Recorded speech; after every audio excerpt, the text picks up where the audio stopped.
Alexa Diallo. Ouais. Incroyable, bravo. Et bien donc, bienvenue dans ce Pickle Design d'il y a 8 mois. Pour petit rappel du concept, je suis allé glaner des petits liens à droite, à gauche, des choses intéressantes que j'ai pu trouver en créa, pour vous les partager, enfin en créa, en graphisme, en packaging, plein de choses un peu diverses et variées. Ça va dans le thème de l'émission. Et je voulais vous partager un lien, pas les plus fun, mais quand même hyper intéressant. Yes. L'ambiance. Non, mais, Trop bonne intro. non, mais il faut le dire. Non, mais je vais vous en parler rapidement parce que c'est quand même important et que ça a été hyper bien fait par une agence qui s'appelle Porto Rocha à New York. Alors, normalement, ils ont l'écran. Yes. Wow. Ça s'appelle Design Threads. Et en fait, c'est une étude sur le design, ou plutôt sur les designers, entre guillemets, à l'instant T. Donc, ça a été fait il y a un mois et demi, je crois. Donc, il y a eu pas mal de choses. Ils ont fait des interviews avec des designers, Okay. une trentaine de designers à l'international. Donc, c'est pas un avis que d'un pays. Il y a des designers sur tous les continents. Il y a eu des appels à réponse des designers comme nous, un peu moins célèbres peut-être, pour qu'il y ait un plus grand nombre de gens qui puissent répondre. Et puis après, ils ont aussi, j'imagine, dans l'agence, fait leur propre réflexion. Et donc, on apprend pas mal de choses. C'est hyper complet, c'était assez dense de faire, en tout cas d'essayer de le résumer en quelques minutes. Donc, je vous invite vraiment à aller le lire. Malheureusement, c'est en anglais, mais ça se traduit très bien. Et moi, j'ai passé 2 heures à le lire. Donc, voilà. Il faut être intéressé. Vous avez le petit non, parce lien. que j'ai Google Trad. D'accord. Ok. Très bien. Vous avez le petit lien dans le chat, pareil, pour aller voir ça plus en détail si vous voulez. Ouais, ça vaut vraiment le coup. Je vais vous donner quand même les grandes lignes. En fait, il y a 4 points qui ont été évoqués. Le premier, c'est la tyrannie du goût. Et en fait, l'agence a récupéré un certain nombre d'informations et il se trouve que moi, c'est quelque chose, par exemple, dont j'avais plus vraiment conscience. Aujourd'hui, notre goût en termes de designer est formé par nos études, par notre regard. Et on peut avoir tendance à juger ou ne pas apprécier un design assez rapidement. Et en fait, ils ont à chaque fin de partie plein de petites questions. Et celle qui m'intéressait, c'était de savoir quel courant on a suivi et quel courant on a exclu. Parce que par exemple, si vous êtes étudiant ou vous avez fait vos études en Europe, en fait, vous êtes très fortement, voire quasiment que influencé par le design suisse. La grille, ses carrés, les linéales, etc. Et donc un design peut-être sud-américain qui a tendance à être plus chargé, plus coloré, avec des typos plus fantaisie, etc. peut parfois être un peu surprenant. On peut le trouver justement pas forcément à notre goût. Ou et chargé. donc, ou chargé. Chargé. Et du coup, Pardon. il y a ce truc. Enfin, moi, j'avais pas encore pris la conscience de ça. Et en fait, il faut un peu déconstruire ces recherches. Et donc voilà, ils appellent ça la tyrannie du goût parce que on a souvent tendance à juger assez rapidement tout ce qu'on voit. Et aujourd'hui, il faut quand même plus d'inclusion dans notre milieu. Mais c'est vrai que c'est pour. Excuse-moi. Ouais, vas-y. C'est pour ça que je me rappelle quand j'étais en études, il y a une nana qui était partie faire un stage justement aux États-Unis. Et même aux États-Unis, même s'ils ont une culture normalement un peu occidentale, c'était déjà très différent au niveau du design. Et elle n'avait pas du tout les mêmes codes. Et du coup, elle est revenue, elle nous a dit en fait, tout ce que j'ai appris, en fait, le style n'est pas du tout le même. Il y a un gap énorme, quoi. Mais du coup, c'est hyper enrichissant de pouvoir. Ouais, c'est assez cool et c'est aussi un intérêt des réseaux. On verra des désavantages, mais un des avantages, c'est qu'aujourd'hui, il n'y a plus forcément les grands designers qu'il faut connaître, qu'on nous a appris à l'école, etc. Chacun peut s'inspirer, être influencé par toi, moi, nous. Enfin, on choisit en fait ses sources d'inspiration, donc c'est aussi un des aspects positifs que relève l'étude. Okay. Un des autres points, et celui-là est un peu moins positif, c'est le fait qu'il y a trop de choses. On est énormément sollicité avec les réseaux, justement. Il y a beaucoup d'images qui se répètent. L'étude souligne le fait qu'on a tendance à avoir un peu tous les mêmes inspirations avec du Pinterest, avec du Instagram, que les choses se ressemblent. Difficile de faire la part des choses entre quelque chose qui est fortement inspiré ou quelque chose qui est copycat. Plagié. Donc c'est un truc qui est soulevé. En fait, dans chaque partie, il y a 3 sous-parties à chaque fois. Pourquoi tout le monde rigole avec un petit sourire? Rien. Ok. Il Rien du tout. Ok. Mais il y a quelqu'un qui a dit que tu étais d'une beauté indéniable dans le chat. Ok, d'accord. Ah oui, c'est vrai, je vois le petit sourire tout le monde. J'étais un peu gêné. T'inquiète, ta chronique est parfaite, continue. Ok. Et, Et un autre point, dans le fait qu'il y ait trop de tout, c'est qu'il y a aussi trop de tendances. Les tendances vont de plus en plus vite, donc c'est assez fatigant pour les designers. Il y en a beaucoup qui doivent ou qui sentent le besoin de les suivre. Et on ne sait plus forcément où donner de la tête. Et un autre point, c'est un peu décousu, hein, mais globalement, c'est le trop de choses. C'est qu'aujourd'hui, un designer doit aussi souvent être UX, doit être UI, doit être designer, doit être DA, doit être chef de projet, doit être plein de choses. Je dis ça pour les designers, mais c'est pareil sûrement pour d'autres métiers. Mais globalement, que dans notre société, on est sursollicité et on a tendance à tous être un petit peu fatigués. c'est vrai. Et si je peux Bah me oui, permettre, vas-y, petit placement du coup, parce que tu parles justement de trop de choses un peu partout. Pour ceux qui connaissent pas la chaîne, il y a un deuxième format qui s'appelle le Chill Chat, où on parle dans un petit canapé, voilà, chillou, tranquillou, de sujets. Et très bientôt, en février, on reçoit Blandine et du coup Nathalie, merci, pour parler justement d'uniformisation dans le design. Donc on abordera cette question. Donc si vous voulez voir ça, beaucoup à dire, ouais. Là, je passe très rapidement dessus. Il y a énormément à dire, donc voilà, si vous voulez plus en parler avec nous, revenez. Mais tu vois, ça me fait penser, quand tu as présenté ça tout à l'heure, j'allais te dire, ça me fait penser à l'uniformisation des critères de beauté physique aussi, tu vois. Aussi, ouais. Juste avec les réseaux, du coup, il y a un standard qui s'impose, et puis au fur et à mesure du temps, ça se lisse. Et on aime tous la même chose parce qu'on veut plaire au plus grand nombre. Alors que du coup, tout le monde fait le même design parce que tu as peur de ne pas être aimé par le maximum de personnes. C'est ça que j'allais dire tout à l'heure, mais ça me fait trop penser à ça. En vrai, c'est exactement la la peur même de sortir chose, des sentiers battus, de peur que quelqu'un t'aime pas, alors que tu vises d'être aimé par le plus grand nombre de personnes, quoi. Ouais, c'est un peu triste quand on voit ça comme ça, en effet. Ouais, du coup, c'est. Je vous ai dit, j'ai encore deux petits points et après, mais après promis, après le fun. Oui, parce qu'en fait, effectivement, et si le graphisme était inutile pour sauver le monde, souvent on démarre le graphisme avec plein de bonne volonté, on a envie de changer les choses, et c'est vrai que aujourd'hui, l'étude dit que dans le ressenti global des designers à travers le monde, voilà, ce même veut bien dire les choses. On fait des logos, on fait des affiches, et c'est vrai qu'aujourd'hui, on est peut-être moins impliqué que ce qu'on avait pu, ce que ça a pu être dans les années 90, où les graphistes étaient engagés dans les associations, ils faisaient des affiches, ils étaient sur le terrain avec ACT UP, les manifestations contre le sida, etc. Enfin, il y avait un réel engagement, et aujourd'hui, c'est vrai que parfois, il y a un petit peu une récupération. Certains frôlent comment dire, le personal branding, le green, je sais pas comment dire, l'engagement washing.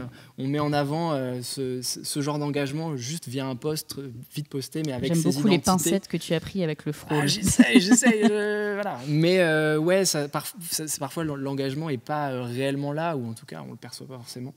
Et c'est un peu dommage. En tout cas, l'étude souligne ça. C'est pareil pour les marques en soi. Oui. Tellement de greenwashing partout. Tout le monde se sent obligé, entre guillemets, d'avoir une intention écologique, alors que parfois, mais du coup, c'est du blabla. Ouais, tu te demandes en fait si ça a été fait vraiment naturellement, ou si c'est juste. Donc c'est vrai que je pense que ça s'applique un peu partout. Et d'un côté, design, hein. Je me dis, tu vois, quand il y a des marques qui se mettent à faire des trucs un peu plus écolos, je me dis, en fait, on peut même pas leur en vouloir. Parce que s'ils le font pas, ils se font déblayer. S'ils le font, ils sont quand même déblayés. Donc en fait, ce qui est bizarre, c'est quand une marque qui le faisait pas du tout d'un coup se dit je vais faire une grande campagne de com. Ouais. Moi en fait j'aime bien quand ils le font mais sans rien dire, tu vois. Ouais, voilà. Tu fais un pas en avant, ok, c'est très bien, mais tu vois, dis rien. Il faut capitaliser dessus quand tu le fais, donc non, forcément l'équipe marketing elle dit c'est hyper dur, tu vois. Mais je préfère quelqu'un qui fait un pas dans la bonne direction, même si c'est pour les mauvaises raisons, que quelqu'un qui branle rien et qui décide de rien changer. Ou alors qu'il le présente d'une manière en disant on est carrément imparfait, mais on essaie de faire tel ou tel truc, tu vois, plutôt qu'essayer d'enrober le truc comme un bonbon et en se disant mais ça je pense que ça se fera pas avant un petit moment. C'est hyper dur de dire il y a des marques qui arrivent. Il y a une marque de chaussures, de baskets, de sneakers, je me souviens plus, qui a commencé à faire un bilan comme ça de tous les trucs qu'elle faisait pas. Adidas. Non, j'ai plus le nom malheureusement. Et en gros, elle disait on aimerait faire ça, mais concrètement, on peut pas le faire parce que on a telle chaîne de production, tel truc, et je trouve ça plutôt cool Au lieu de vouloir absolument lancer tu sais, son truc écolo et derrière de faire comme si tu le fais pas, tu risques de perdre par rapport à la concurrence. Ouais. Parce que si tout le monde le fait, tu es obligé de le faire, sinon tu vas perdre l'avance. Là, on va rentrer dans des débats là, c'est long là. Et du coup, ce point-là est honnêtement un peu plus costaud, mais je vous l'épargne parce qu'après, c'est triste. non, mais il est hyper intéressant, mais il est vraiment très long. Enfin, c'est le point le plus important, je trouve, et il faut aller le regarder. 4e point, le dilemme de la démocratisation. Et là, c'est juste l'étude souligne une ambivalence entre on est de plus en plus, il y a plein de marques comme Adobe ou Squarespace et autres qui prônent tout le monde peut être designer, notamment avec des templates préfaits, etc. Et d'un côté, c'est bien parce que en fait, ça fait que notre métier, d'une certaine manière, il est reconnu, il est de plus en plus vu, les gens commencent à comprendre comment on peut les aider, ce qu'on peut faire avec eux, etc. Donc ça, c'est hyper bien, mais de l'autre côté, il y a ce dilemme de, du coup, il y a plus de concurrence, des gens qui n'ont pas forcément fait les études, mais c'est pareil, l'étude dit oui, mais en même temps c'est vachement bien que chacun puisse accéder à ces métiers-là.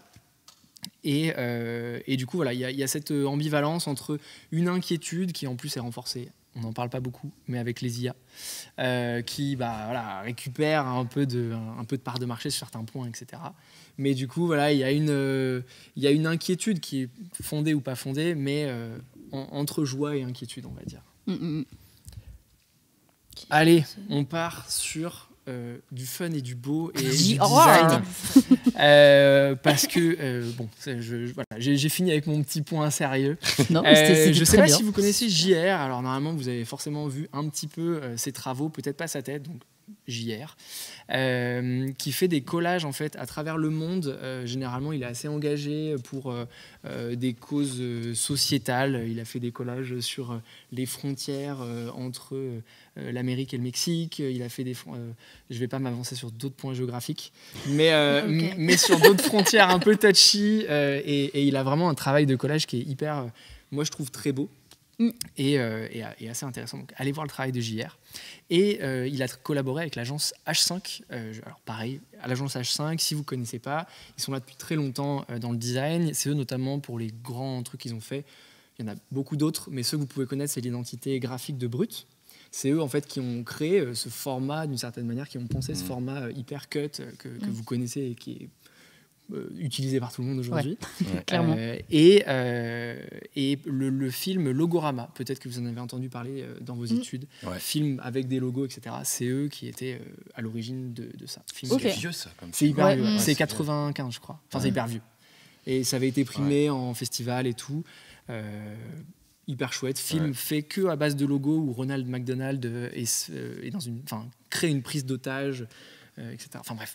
Très bonne histoire, 13 minutes sur tous YouTube. Les objets, tous les personnages, c'est des logos en fait. Mais c'est en fait, j'avais oublié ce truc-là. Franchement, tu viens de me le ressortir. Du coup, je l'ai regardé pour la chronique, je me suis dit, ils sont forts quand même. C'était 95 et tout. C'est un court-métrage ou un long-métrage ? Court-métrage. Ouais, ce que j'allais dire. Oui, non, court-métrage, 13 minutes, l'histoire se tient pas. C'est Ronald McDonald qui fait une course-poursuite avec des bibendums dans une voiture. Mais c'est marrant. Oui, les Michelin. Mais puis t'as des vues de dessus à un moment. Ouais. Et après, ils vont dans un parc avec Géant Vert, qui est le gardien du parc. Le spoil. Ah, je l'ai. Je vous laisse regarder. Donc H5 qui a retravaillé l'identité graphique de JR. Donc je vous ai dit qu'il fait des collages. Et pour ça, du coup, ils se sont inspirés de ce que vous avez là, qui est la loi de 1881, défense d'afficher. C'est des petites plaques émaillées que vous verrez un peu partout. Alors je ne sais pas à Lyon, à Paris, elles sont partout. Ou alors c'est tagué dessus et donc il y a marqué défense d'afficher. Et comme lui, il affiche dessus, etc. Donc il y a ce lien à la rue, il y a ce lien à la colle. Donc ils ont dessiné cette typographie pour lui. Il y a 2 graisses et vous regarderez en détail. Il y a des petits angles un peu baveux, donc c'est assez cool. Ça fait un truc assez humain et en plus ça rappelle sur celle-ci on la voit un peu mieux. Ça rappelle la colle, donc tout à fait en lien. Très stylé. Quelques autres vues. Donc il y a une chasse plus large, une chasse plus serrée. Ça marche assez bien. Pour vous montrer un des travaux de JR qu'il a fait sur des silos. Alors, il y a certainement un message derrière, mais je ne l'ai plus. Il est full noir et blanc à chaque fois, lui, de toute façon. Ouais, il n'a jamais fait... En fait, ce qui est assez cool, c'est qu'il fait souvent participer les gens. C'est-à-dire qu'il y a un moment, il avait un camion qui tournait dans les villes, il les prenait en photo. Ouais. Après, il les tirait sur des formats genre 4x3. En fait, il utilise des trames de points, ce qui fait qu'il peut tirer des trucs gigantesques. Et ensuite, les gens vont les coller. Il a fait un truc comme ça au Panthéon à Paris. Je me rappelle de ce truc, ouais. Incroyable. C'était assez cool. Et donc, le travail de JR, il travaille beaucoup avec des photographies de Dieu, comme vous avez pu voir. Donc, ils ont créé un monogramme qui fait sens de manière assez évidente, qu'ils ont dupliqué sur toute sa communication de manière générale. Et je ne sais pas si ça ira jusque-là, mais ils ont proposé que la trame de points devienne une trame d'œil. Je trouve ça assez cool pour aller jusqu'au bout dans le petit détail. Voilà pour JR. Ok. Oui, ça c'est son site. Bon, vous irez regarder. Alors sur celui-là, je crois qu'on n'aura pas le son, c'est ça? Normalement, il n'y a pas le son. Normalement, il n'y a pas le son. Non. Ouais, c'est bon. Normalement, c'est Du coup, vous regarderez avec le son. Je crois que les modos, j'ai filé le lien. C'est un peu la manière de Netflix, de Canal+, etc. En fait, Arte vient de sortir son générique d'introduction de contenus créés par la chaîne Contenus Originaux. Et ce que je trouve assez cool, c'est qu'ils l'ont révélé avec dans un behind the scene. C'est-à-dire que c'est une interview de la directrice artistique de Arte, des dirigeants de Arte, pour expliquer toute la démarche qu'ils ont fait derrière. Et ils ont pour ça en fait travaillé avec un artiste qui s'appelle Joanie Lemercier, qui travaille la projection. Et en l'occurrence, ils ont travaillé avec des micro-gouttelettes d'eau qui sont projetées, sur lesquelles ils viennent projeter de la lumière avec un laser pour faire en fait toute la... Scintiller un peu. Ouais, toute l'animation du logo, etc. Moi, j'avais regardé juste le début. Je suis pas allée regarder le behind the scene pour pas me spoiler. Et mais j'avais no way... Aucune idée que ce serait fait en vrai. Fait en vrai de vrai. Et en fait, c'est assez cool parce que du coup, la lumière se reflète dans toutes les gouttes, donc il y a les diffractions de couleurs. En plus, il y a ce truc on voit plein de petits éléments qui se regroupent pour former le logo. Et je trouve que cette démarche artistique, elle est hyper intéressante et vachement propre à Arte au final. Ultra stylé, ouais. Donc voilà, je vous invite vraiment Après, à regarder. Disney, ils font pareil. Disneyland Paris, quand tu vas dans le parc, il y a des petits jets d'eau avec les petites lumières. C'est vrai. Excusez-moi. Et du coup, pour parler du son, c'est pour ça que je vous invite vraiment à le regarder avec le son, parce qu'il y a un sound design qui est assez cool avec Christophe Chassol. Alors, je ne connais pas, mais vous regarderez un peu son taf. Il a fait notamment le sound design du générique de Gaumont dans les années 2000. Je crois que c'est un de ceux qu'on voit avant Taxi. Tu te prépares pour les casos? Bon, on m'a dit qu'on reconnaissait pas du tout. Vous écouterez, mais en tout cas, il fait un taf très très chouette et ça marche trop bien avec Arte. Il y a Anto par le web, coucou, qui nous dit que Joanne Lemercier, c'est un monstre créatif. Et qu'apparemment il faut vraiment aller voir ce qu'il fait, parce que effectivement apparemment il fait plein de trucs vraiment très stylés. Ouais, tout à base de projection, et c'est vrai que son taf d'artiste est vraiment chiant. Je suis une très grosse fan de projection. J'en parlerai sûrement dans une autre émission, mais tu regarderas. Ouais, j'aime beaucoup ça. Allez, encore 2 petits sujets et après je vous lâche. Yuriha, fini. Après je vous lâche. Yuriha, c'est un projet d'école que j'ai vu dans une newsletter. Bref. Et en fait, elle a travaillé sur l'addiction aux smartphones et aux réseaux sociaux. Et notamment l'infinite... Quoi? Ok. L'infinite scroll que Basti, tu connais très bien. Bien sûr. L'infinite scroll qui permet de charger à l'infini des contenus. Et nous, on est à peu près dans le design et sûrement certainement sur le chat. Les gens savent ce que c'est, mais il y a quand même pas mal de gens qui n'ont pas notion en fait de ce dark pattern. Voilà. C'est-à-dire que y a une notion, on perd souvent le fil, on perd la notion du temps, les choses arrivent, puis en plus c'est algorithmique, donc le soir c'est on a envie de regarder la suite. Tu vas te coucher et tu te dis attends, je vais checker une dernière fois TikTok, Instagram. Il y a peut-être un truc qui va arriver qui m'intéresse encore. C'est contre-intuitif, mais c'est abusé. C'est un mauvais usage en effet. Et du coup, elle a travaillé là-dessus, et donc elle propose une application, c'est un projet d'école, donc application/plugin qui permettrait donc d'abord d'avoir toute une visualisation en fait de son activité, un peu comme le fait Temps d'écran sur Apple. kilomètres de scroll. Voilà. Genre, t'as passé combien de kilomètres de scroll? Et en fait, du coup, ensuite, elle le traduit dans l'idée en t'as scrollé 5 km, t'aurais pu perdre autant de calories, ou aller faire un footing, ou aller à tel endroit, etc. J'adore. Intéressant. Je sais pas trop techniquement comment faire, mais intéressant. Je me sentir tellement mal par contre. Ouais, tu vois le truc, tu dois dire. Déjà, quand tu vois ton temps d'écran, c'est pas. Ouais. Moi, je le regarde plus. Hein. Je l'ai enlevé parce que le fait de le regarder, ça me stresse encore plus. Est-ce que le vous travail. avez du coup, oui, puis en plus, moi, ça. Ouais, moi, je le bloque. Vous avez déjà bloqué? Moi, non, je le bloque pas. Une appli. Ouais, mettre un truc. Mettre une limitation genre... sur une appli, tu l'as déjà moi, fait. je bloque et toutes les 10 minutes, je débloque en fait. Je mets. Vas-y, donne-moi 15 minutes encore. J'ai jamais fait, non. Ah, moi, je pourrais pas, je pense. Je me rajoutais 5 minutes. Les vrais malades, tu les vois, ils ont genre 30 minutes sur TikTok déjà consommés. Déjà. Mais 30 minutes sur TikTok, ça passe tellement parce qu'ils sont malades, tu vois.